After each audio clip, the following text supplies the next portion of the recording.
Tonight, we are back to our 108 Pearls of Wisdom with our 45th. And Mynoo is joining us live from Dubai. Hello, Mynoo. Good to see you. Hello, Catherine. Really great to be here. Yeah, 45th Pearl. I too was a little bit puzzled about why a repeat, which we've never had up to this point in time. And really what I got was, 2022 energies are all about being. 2021 was flowing in flow, and it was primarily about doing and having a dance with being, where doing was leading. 2022, as we get ready for that, being leads the dance. So this is 7 ways of being tactful. So when you choose to be this way, tactful becomes a consequence of this way of being. Combining the two together is pretty powerful.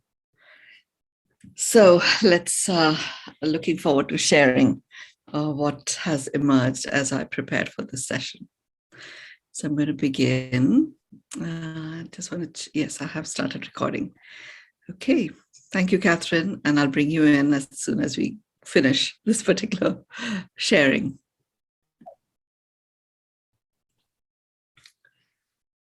Okay. So the 7 ways of being tactful. The first way, so for those of you who have read my B book, when I talk about being, you can choose a B word. So we are actually going to be talking about the 7 B words that have a consequence, where the consequence is you become tactful, and you have all the joys that have already been covered in the 41st Pearl of Wisdom about being about tactful. So the first way of being is it's be tango, where passion leads a perfectly choreographed experience of communication. And it is passion that leads a perfectly choreographed way of coming alive. So when I talk about create a B list, which is made up of B words, I always say, define what that is. How would you know that you're being that way? So as I talk today about the 7 ways of being tactful, I'm actually going to share with you the definition that of each of the B words, so that when you choose to be tango, the state that you're being in is where passion leads a perfectly choreographed experience of coming alive. So your finger on the pulse will be, checking in.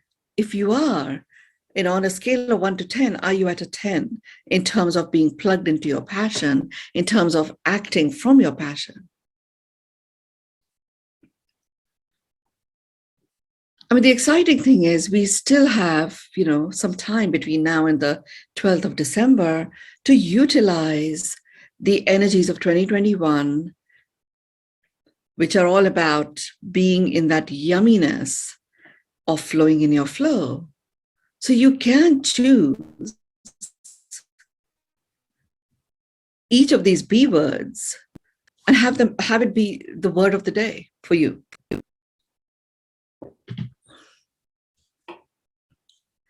The interesting thing, I love watching the tango.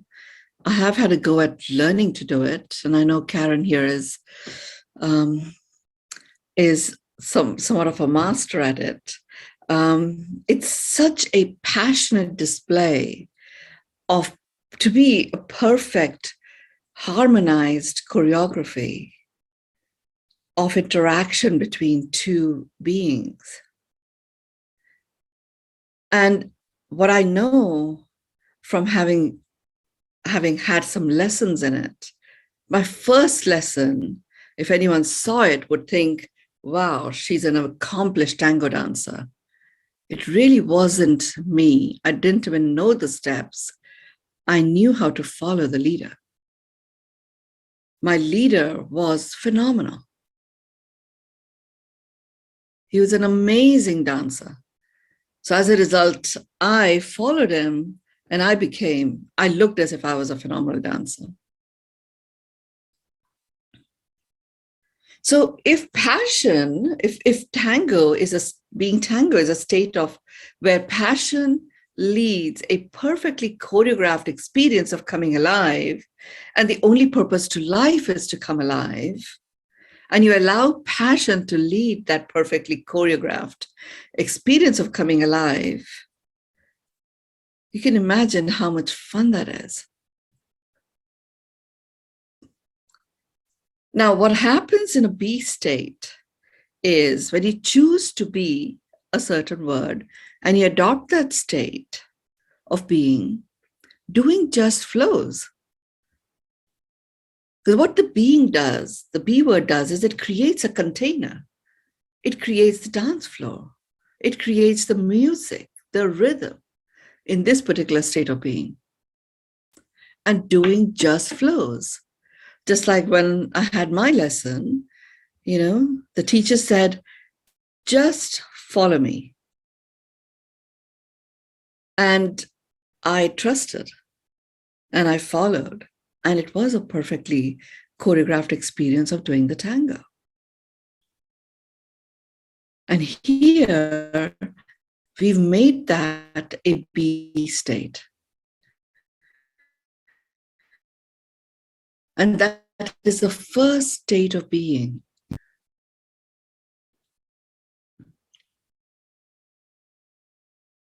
So in the context of you having a difficult conversation, often we use tactful as a way of dealing with difficult situations. And communication is where this tactful aspect is mostly applied. So if you're having a difficult conversation and you're going to adopt the B state of tango, where you're going to allow passion to lead this perfectly choreographed experience of coming alive, the way that would show up in terms of doing would be, you will be very present. You will be very present to, and you will be stationed in what you are passionate about. And being present, you will know and you will pick up on, you will sense if there is any tension from the other side, and you will accommodate and adjust, and very gently and very powerfully, with certainty, lead the other person. There is no bull force in this, in a tango. Because I remember my teacher saying, relax, just relax, just relax. You just follow my lead. It took me a while, because the music was so phenomenal that my body wanted to move in its own way. And then it took just a few steps to get into the rhythm until I was very happy to be led. And we didn't step on each other's toes. Initially, there was a bit of stiffness, but I still never felt pushed by him. I just felt him say, relax, just relax into it. Allow me to lead you.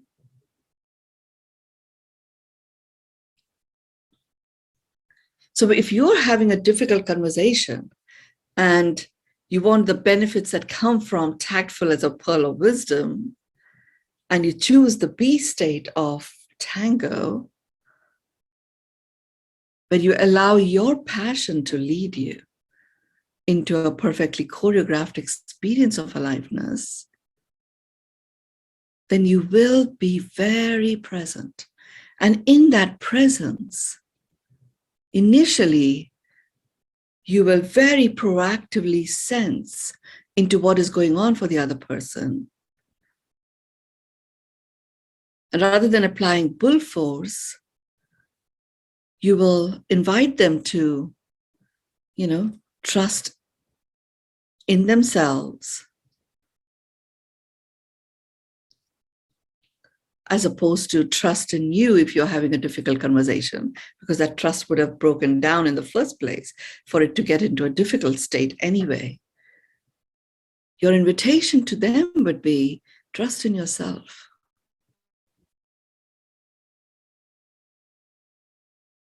Because it's all about passion resulting in that choreographed experience of aliveness. So it is that for you.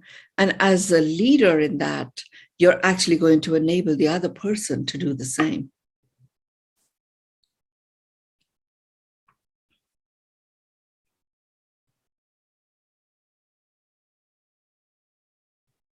It's quite a powerful visual, to work with this particular be state.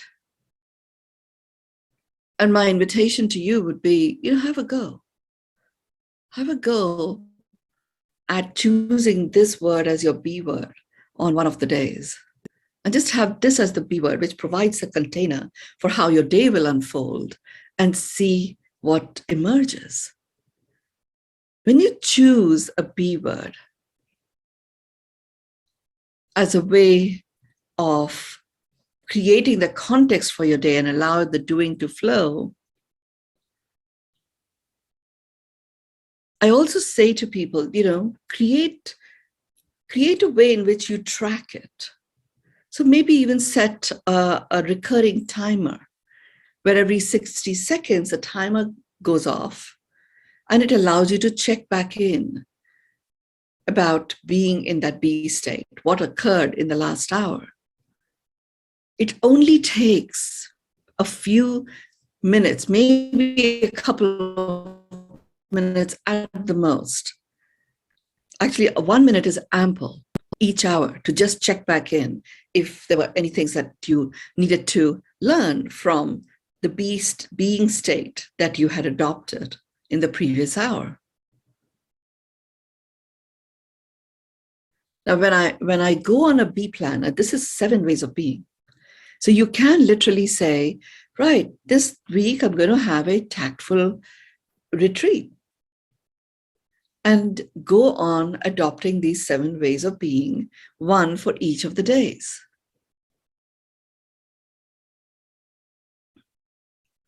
So at the end of the day, you look at, what is it? What did you do? Given that you're only going to allow doing to flow, what did you do? Being tactful that day. What conclusions you arrived at? What insights did you get?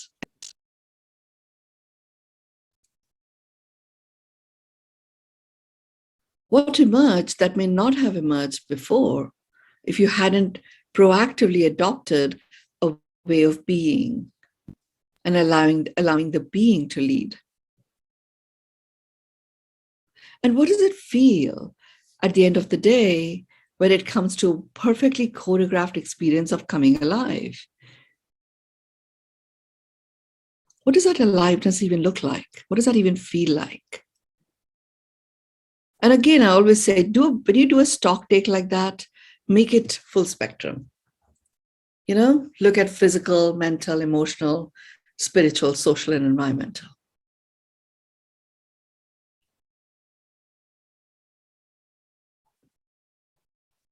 So have a go with this. The exciting thing about the Be lifestyle retreats that you create for yourself are that you can integrate them with whatever it is that you are doing.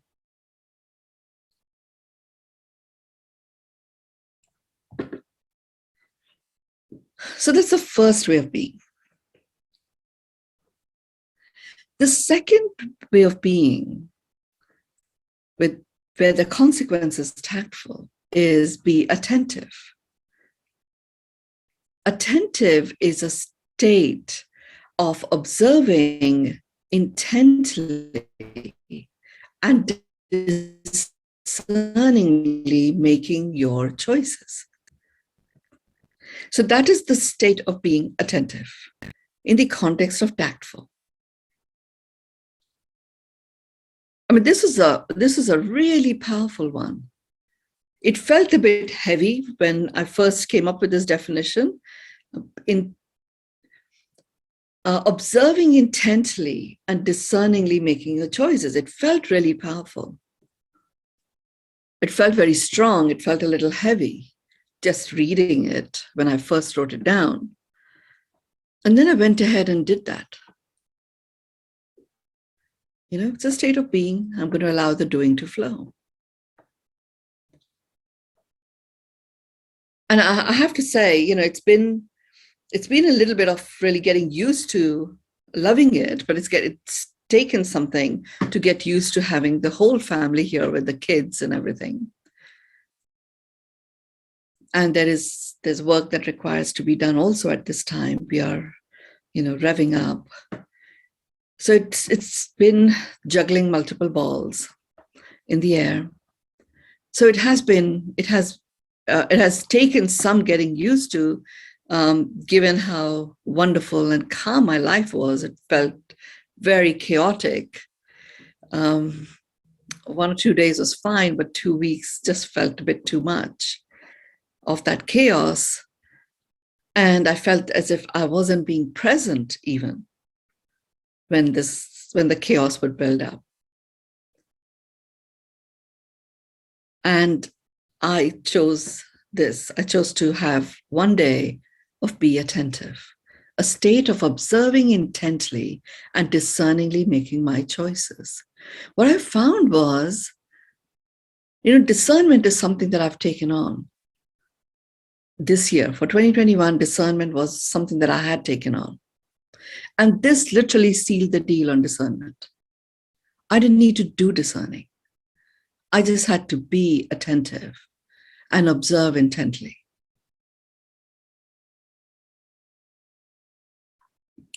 And, you know, from that emerged something very interesting. You know, my little 3-year-old would come and would just throw all the cushions. I have tons of cushions in the living room on the floor and jump into it. So, like, you know, the house looks pristine, and in a matter of hours, it is like all cushions on the floor and there's jumping going on. And he was so happy doing it, you know. I observed intently from time to time, because I've seen him in Berlin. This is a kid who has his playtime, he runs about the house, but he can spend hours playing in his room. So in observing intently, what I realized was he actually did not see his room as his space. It was too sanitized, adult sort of looking space. So he didn't even feel drawn to go there other than to go to sleep. So we did just a few very little simple things. His Ninjago posters went on the door, which he had brought from Berlin, and he showed me, and they were put away, but we put them up on the door, you know, did a little bit of an IKEA shopping and got him this wonderful table with some colorful stools. He loves color. So blue table with pink and yellow stools. And he also likes organizing. So we got him something which could have slide-in drawers in which he then separated out his different Legos and various other toys and stuff. And, you know, now the cushions don't go on the floor. He still runs around, but he'll come and sit on the sofa. When it's playtime, he goes into his room and has a great time. And that came from the state of observing intently. And that made me realize, aha, a space is missing that he owns. Doesn't have a space that is his yet. So I didn't need to be tactful in terms of communicating with him to say, don't throw these cushions on the floor. This is not what good boys do and all that. None of that was necessary. I just allowed him to go for it and just observed intently and realized, aha, that's what was going on. And I discerningly made my choice of not telling him off, but actually giving him what I realized was missing and essential. And the moment I put that in place for him, he owns that space now.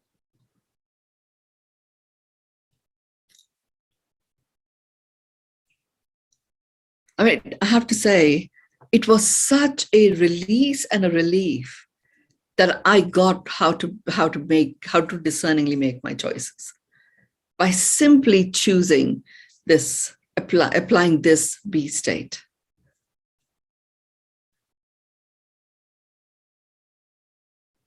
I also then started using it for prioritizing. You know, I was due to speak at a particular conference, and most conferences that, at least here in Dubai, when you get invited to speak, they make it completely open to you, whether you want to do it by Zoom or you want to be in a physical space. So they have what they call as a conference happening in Dubai is broadcast from Dubai. So it's a hybrid. And so I was invited to speak at this conference. It was happening at the expo. You know, I know it's lovely to go to the expo, but just a little bit of nervousness about, you know, you go to the expo, it's several hours of walking.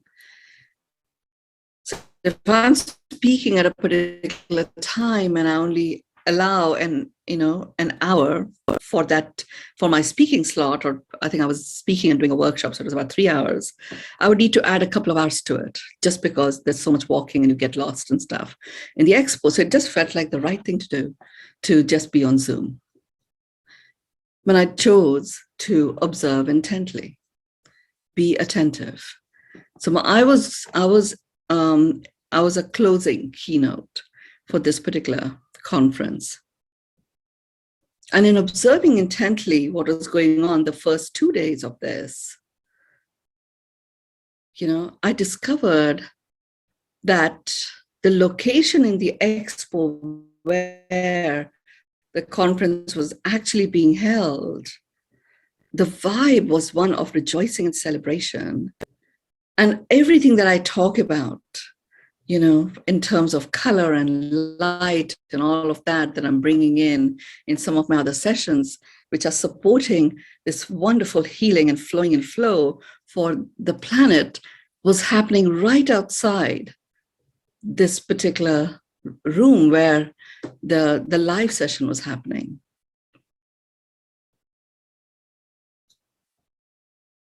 And I felt that it would actually have a deeper impact if I did go to the expo.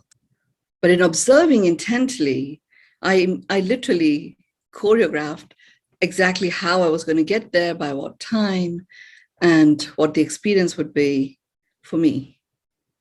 So I did it live. I discerningly made that choice. And I think it was a fabulous decision. Because what I got to see is, even though I've been to the expo a few times, that they really are taking care of transforming it every few weeks.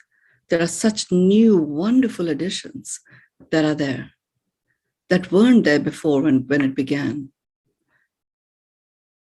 And even my concern about snake cues and all of that, it's literally just been managed and handled perfectly. So now I can go there more often, should I choose to. So you can apply this way of being, be attentive, a state of observing intently and discerningly making your choices. It just adds a little bit of extra time, but because the discernment is so precise, the impact and the result is very, very powerful. And you can apply it anywhere. So, you know, you can have a go and have day 2 as your day of be attentive. Allow the doing to flow.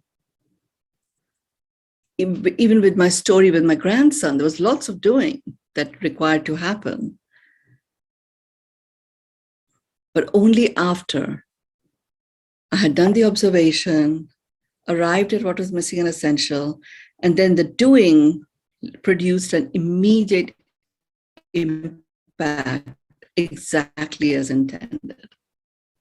Every hour check-in that I just did a stock take of what had I observed. And were there any insights? I didn't rush into wanting to know right now what I needed to act upon. I allowed myself to have a whole day of it. And by the end of the day, it was pretty obvious the insights were, the pattern of the insights was so similar that by the end of the day, the conclusion was completely clear that, okay, we're going to create his space that he owns.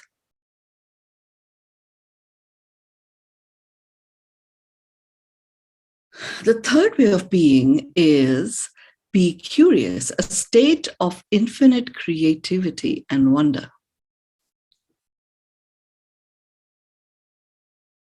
I loved this one, totally loved it. Because what it does is it gets you to be completely present.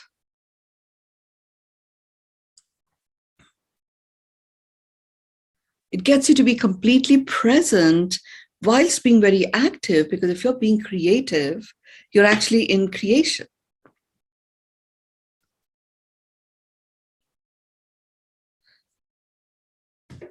And again, what it does is it brings a nuance. I mean, this is what I loved, and that's why I see why this is a pearl of wisdom. 7 ways of being tactful. The ways of being is really the key here. I can see why it is a pearl of wisdom, where any one of these can create a world that works for everyone. And that's what it did for me. Being curious, a state of infinite creativity and wonder. I mean, you can literally create a game for yourself. And what I did for me is I said, okay, it's a state of infinite creativity and wonder. So my stock take is going to be a wonder. And from that, from seeing what is the wonderment in this, I'm actually going to take the insights and get creative.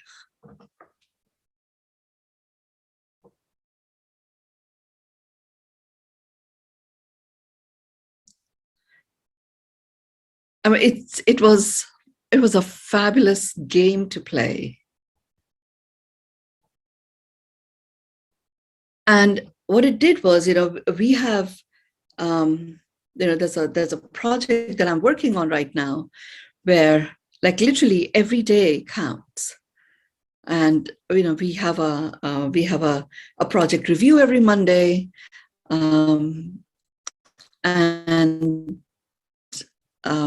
So there are various things that are to be implemented between the 2 Monday project reviews. And right now we are in this early stages. So it's really important to have certain key milestones achieved in line with what we call as our velocity plan. And I know some of you are in my business collective, so you know what that is. So in line with that velocity plan, so this piece was phenomenal for that. We've created a strategy. So, okay, I engaged in being curious about what are the wonderments in this strategy that we've created,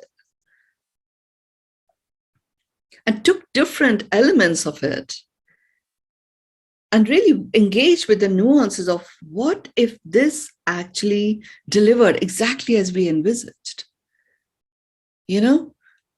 What are the elements of wonder that would emerge from it?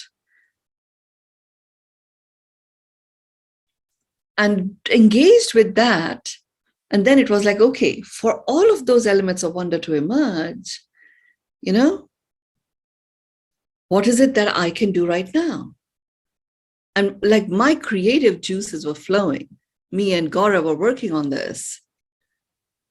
And it was literally like we had a number of light bulbs that lit up, number of dots that got connected, number of resources that we hadn't even reached out to, proactively reached out to us because we had opened our doorways of creativity. And we were engaged in this coming from having experienced in our imagination the wonderment from what it is that we had already devised as a strategy turning out.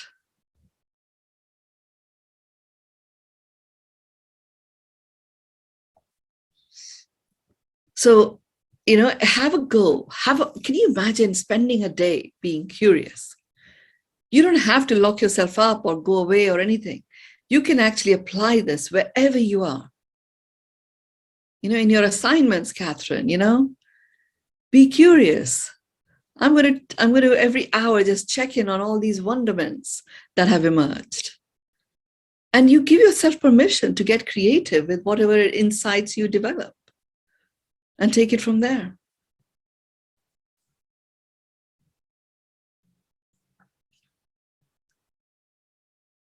So that's that particular B state. And can you imagine it? It gets you to be tactful naturally. You're having a difficult conversation and you've chosen your B state to be curious. Even before you go into that conversation, you've engaged with the wonderments of that particular situation, the fact that you're actually going to have this conversation, and the wonderments in the moment itself. And then you allow yourself to be creative in that communication and be infinitely creative. Creative is not a solo act. It is always a co-creation.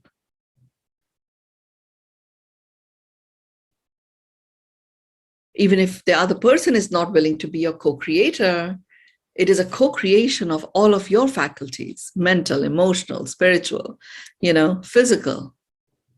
So once you get that creativity is not a solo act, it is a co-creation, you automatically activate all of your faculties. It brings you into a state of presence. And because this state, be curious, a state of infinite creativity and wonder, your presence is directed towards the wonderments.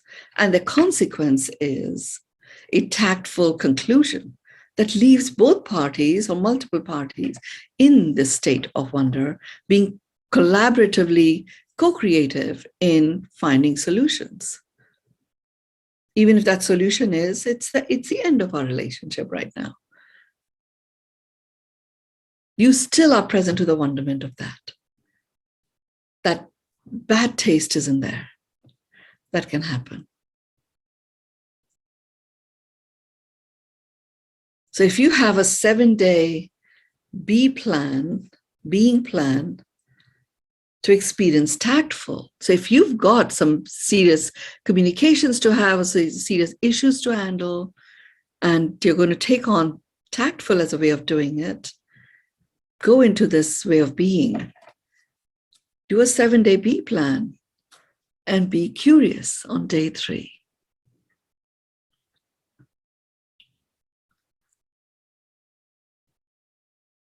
The 4th way of being is be tenacious, a state of follow through no matter what. This was a very interesting one. And it is actually. So, but I say, if you're going to choose to have a B word, you have the B word for the day and just check in every hour. Be tenacious, a state of follow through no matter what. Every hour, I would just check in. But when I started and I chose this as the B word, I knew what I was going to be engaged in, what my focus was on that particular day, applying being tenacious and engaging with follow through no matter what. Having experienced the wonderment the day before and infinite creativity, I applied all of those experiences to doing the follow-throughs.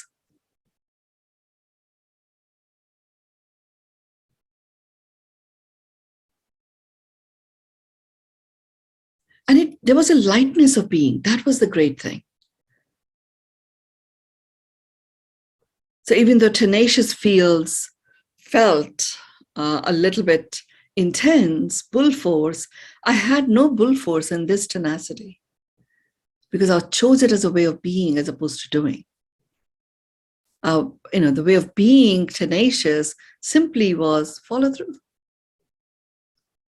So I just looked at everywhere where follow through was required. Personal life, business life, spiritual life.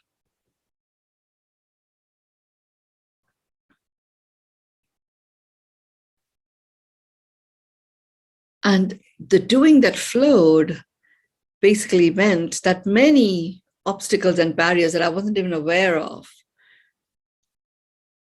just started dissipating by themselves as I was following through. It also got me to see and differentiate between noise in the activities that I was choosing versus those that really were ones that only I could do.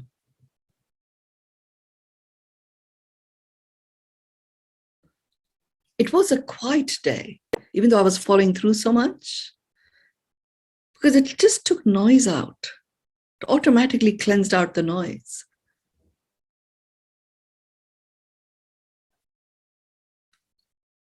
And that's what it does. I mean, I've got to a point where my mind doesn't go crazily spinning anymore, but this was even more powerful. And I've had this quest of finding stillness, being in stillness, no matter what. This piece completely did that. I became so clear about if I'm following through no matter what, there are certain things that haven't been delivered by other people, and it's becoming a bit frustrating, chasing them.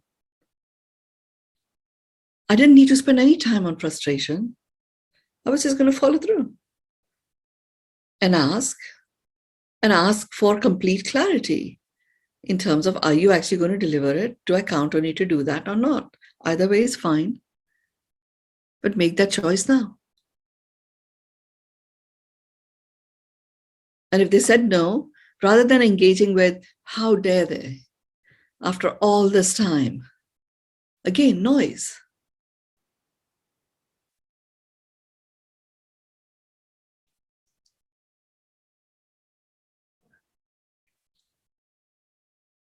And you know what that did for me? It literally brought a way in which I could enjoy my time with my family and do whatever it is that I do in terms of, sharing myself and the wisdom that comes through with the world, one-to-one sessions. And there are a couple of people that are very close to me that are going through some serious physical ailments right now. And there's some very deep healing work that is also being called to be done there. I was able to do that as well. And there was stillness all the way through.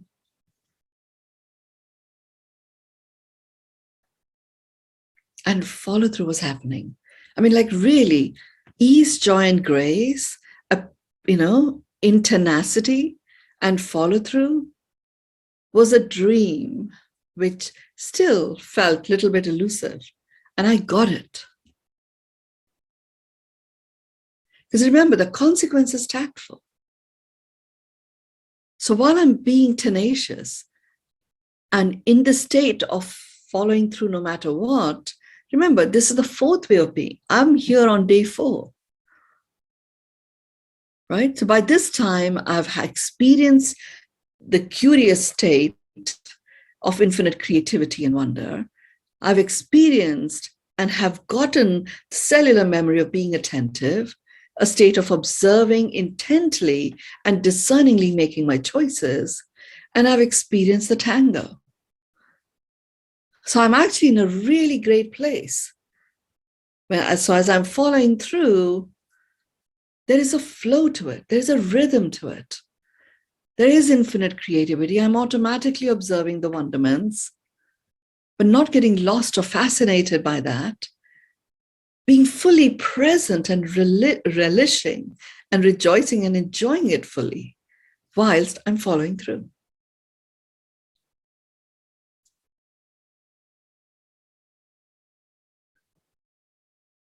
So if you have a backlog that's built up, or if you're feeling overwhelmed, just adopt the 7-day B plan of 7 ways of being.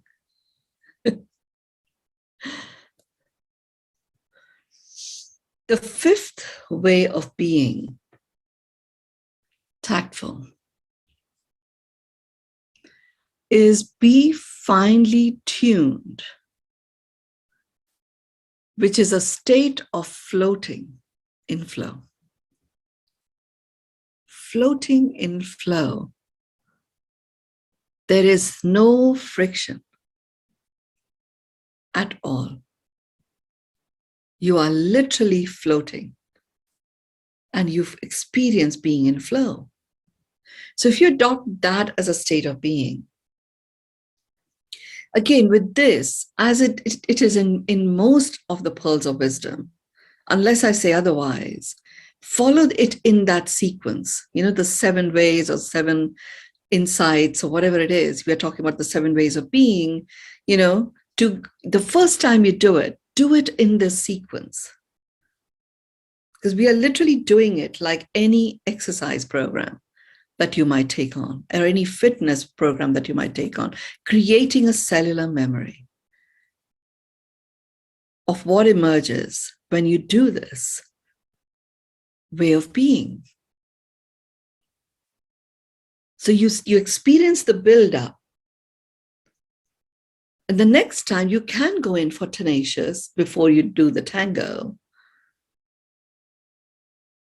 But what would have happened is the cellular memory of being tenacious experience would bring in the vibes that emerge from all of the previous ways of being. And that's why I'm saying to you, do it in sequence. So when you get to this point, finely tuned is a state of floating in flow.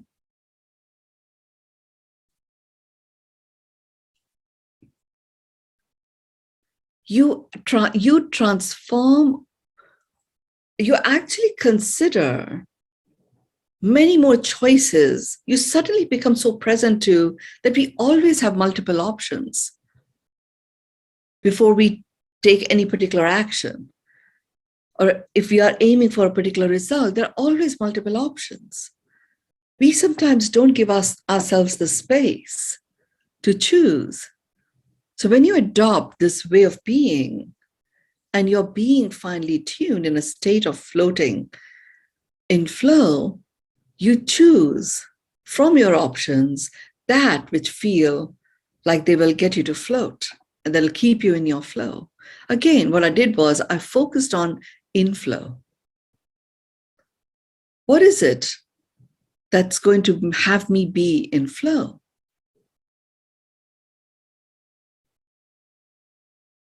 And okay, that's great. What is it that's actually going to have me experience floating in flow? Where friction, it's completely frictionless. There is buoyancy in it. And there's a natural buoyancy in it. Which of these options does that? So then what happens to me was I started looking at, I really allowed myself to be very creative in coming up with lots of options, because now I knew when I look at multiple options, I'm not going to get confused. I know how I'm going to distill those.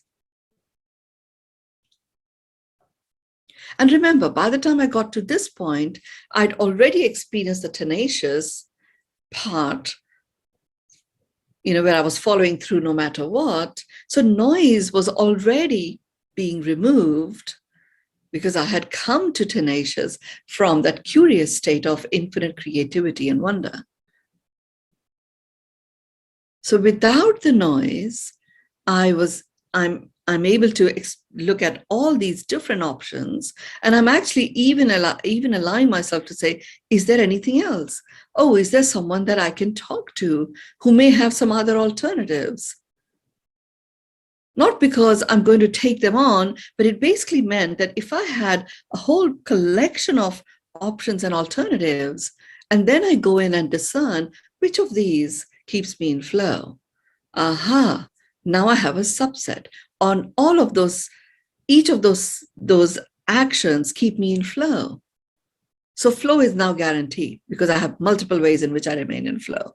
Then I go to the next level of discernment. Which of these actions that keep me in flow actually enable me to float in flow?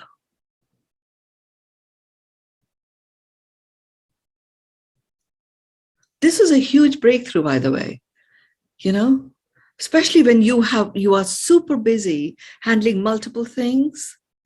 It actually gets the mission accomplished.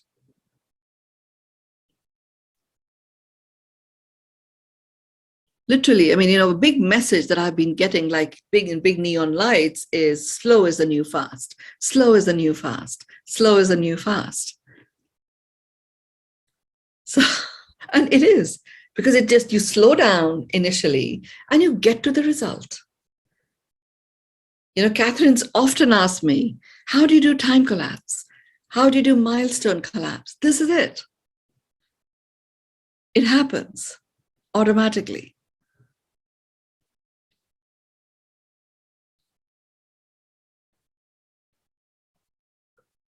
I actually became very enthusiastic about, like there are people in our lives who love to give us advice, even if you don't ask them. So there was a point in my life before I went through my series of spiritual awakenings, I would proactively avoid those people. And I became very conscious and aware myself, so I wouldn't necessarily go around giving advice very freely either. But actually, it really diminishes the amount of wonderment you can experience, and it actually slows you down in achieving what it is that you intend to achieve. But because you don't have a structure to work with it, it feels that I'll be spending my time dealing with overwhelm. Well, that's why this is the 45th pearl, the 7 ways of being tactful. You don't need to avoid anyone. Take it in, and it goes into your treasure trove of options and alternatives. When I chose this as a B word for one of the days that I was putting this ways of being into practice, I proactively reached out to people who had something that they wanted to offer as their advice on a particular situation that at that point in time. And I had just shut that off because I was already halfway through implementing something. So I didn't go back to them about the same situation, but I just knew that they were someone who were very solution oriented. So I just reached out to them, shared where I was, did some exchange, and they automatically came up with various ideas and stuff. And by the end of the day, it was all, I was floating in flow in implementing what I wanted to implement. So much grace and gratitude for all the contributions. We are surrounded by amazing angels. Really, there is nothing an accident. You don't come across anyone. I mean, I'm very clear, nothing wastes my time. And that's true not just for me, it's true for everyone, if you learn how to work with it. These 7 ways of being is a way of working with it. I always become very aware of the time.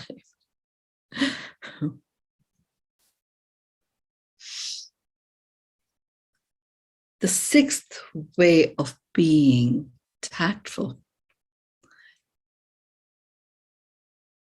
Be unplugged.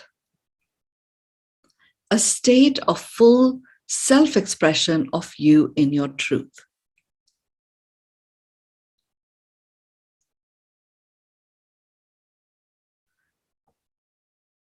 This was phenomenal. You can imagine, be unplugged. I choose that way of being. A state of full self-expression of me in my truth. And I'm checking in every hour for a minute. I proactively choose to be in that state. And I do a check-in on what has occurred in the hour before. And what I'm checking in is, how was it? You know, being that full self-expression of me in my truth. How did that, what occurred? What landed? You know, where was I stopped? And there are certain situations, because there have been some serious emotional experiences that people are going through. A full self-expression as a way of doing is not very tactful. When really someone who just wants to be heard and listened and received for whatever it is that they're going through, the last thing they need to be told is, don't worry about it. What do you mean, you know? A simple surgery is turned into a catastrophe. The last thing they want is to be told, don't worry about it. So me being unplugged, a state of full self-expression of me in my truth, I realize me in my truth, in its full self-expression in a situation like that, is to just receive wherever they're at and allow them to speak their truth. And as they speak it, they themselves land in a space of wonderment. And they themselves realize that actually, yeah, I have been extremely worried, but everything could have been over, and it isn't. You know, my loved one is still here. And there is this particular situation that we are dealing with. They themselves started picking up the nuances, and then they knew exactly who to ask for support for what, as opposed to feeling overwhelmed because their world had imploded on them. And I was being unplugged in a state of full self-expression of me in my truth, where I didn't need to say anything. Just be completely present. And then there are times where being unplugged, there was a lantern walk with the kids on the beach yesterday, and me being a full self-expression of me in my truth. I so wonder, when my grandson loves this lantern walk. It happens once a year. It's a very German thing that happens. And there was a collection of Germans that were doing it on the beach. And he decided he actually didn't want to get out of the car because he was wearing shoes where the sand would go on his feet and didn't feel good. And it was quite corrosive, the sand here. So it was okay. We just sat and watched and, held the lantern in the car.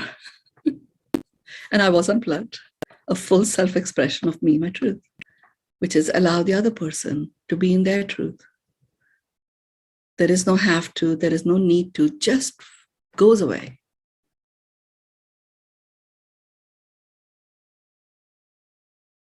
I really like this part, this experience of unplugging myself and experiencing that this full self-expression of me in my truth can show up in a variety of ways. There isn't a fixed way of doing this. The seventh one, way of being, is be landmark. A state of being a stand, such that your presence is recognized from a distance. This is a cool one and a complicated one. A state of being a stand or taking a stand such that your presence is recognized from a distance.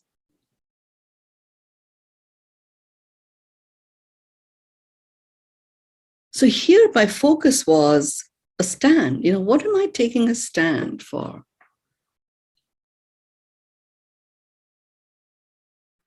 And overarchingly, it is about expecting and accepting miracles being the norm for humans and humanity. Now, how that shows up, it varies in different situations. So, for example, this particular conference that I was speaking at, there was a workshop that I was doing for women leaders from different parts of the world. And this workshop was about, the title of my workshop was How Women can grow their wealth, have more time, and do it with ease and without compromise. And I took a stand that in the 2 hours that I was going to spend there and they were going to spend with me, that it was going to be like completely transformational for each one of them. And that I was going to demonstrate the whole combination of wealth and time and, releasing compromise and doing it with ease. So I had prepared the workshop in the way I wanted to do it. But in having taken this stand, it was very clear that what would serve them the most is, rather than do the workshop as I designed it, to actually work with how to convert breakdowns into breakthroughs. Teach them step by step to be able to do that for themselves. Because I may never meet them again in this intense way, or they could become very, avid followers of this work. Either way, I wasn't attached to that. I took that stand that each one is going to learn how to experience a breakthrough. Right here, right now, in a major breakdown that they are experiencing. And that's what I chose to do. And I did it live with 3 people and took 3 very different scenarios, from, breakdown in a relationship with of a mother with her 7-year-old to someone who had a nervous breakdown at work and therefore felt that she wasn't being given the opportunities that, and she was being patronized and given lip service to someone else who felt she was spinning at work, and she went from one job to the next every 2 years and just nothing was satisfying her. We took those. And it was this piece, Be a Landmark. And it was a landmark moment for each one of them. And as a result, the 40 others that were there who did not get a chance to work with me, I got them to share how they implemented as I was working with these 3 people. And it was phenomenally powerful. I experienced the Be Landmark way of being tactful. Over to you, Catherine. I know I could spend a whole day on each of these ways of being. And I invite you to take these on as a way of being and spend a day for yourself. Check in every hour and do a stock take at the end of the day. Over to you, Catherine. Mynoo, I was going to say what an action-packed evening, but I guess I should say a being-packed evening. And, we don't often get this like do-it-yourself how-to guide, and I feel like that's what tonight really was all about. So thank you so much for that. Sometimes I leave going, well, how do I do this? And this was really the how-to. So now it's up to us to really implement these ways of being tactful in our life and transform. So we are out of time tonight. Thank you, Mynoo. That was so beautiful, so amazing. We all have our homework cut out for us, and we get to be, which is the best part of it. So we will see you all right here next Thursday night. I know that the big word for tonight would be grateful, and in such gratitude, Mynoo, for you and your wisdom. So thank you all for joining. Look forward to seeing you right here next week. You're also welcome. And remember to be grateful to you for showing up, and even more grateful as you implement. Thank you.